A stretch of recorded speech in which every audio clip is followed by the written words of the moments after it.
Buti eh. Ang laki-laki na ng tiyan mo eh. Tama na. Ikaw pa magagalit. Papatulan siya ni, ano, ibol. Pinaka-malnourished ka sa kanila, mahal. Hindi naman siya malnourished. Maliit lang siya. Kasi maano lang. Oh, na-sprain tuloy yung paa niya. Malapang niyan dyan. Yan na. Madami na ikaw nakain. Huwag ka namang maaway, ah. Well, huwag ka namang maaway. Iba naman tong katawan ni Kibol na to, oh. Papatulan niya. Yung katawan mo sa katawan niya, kalahati lang ata.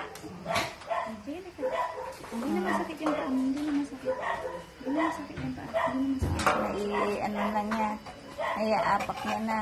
Loko-loko kasi. Kulang ng alala ko sa...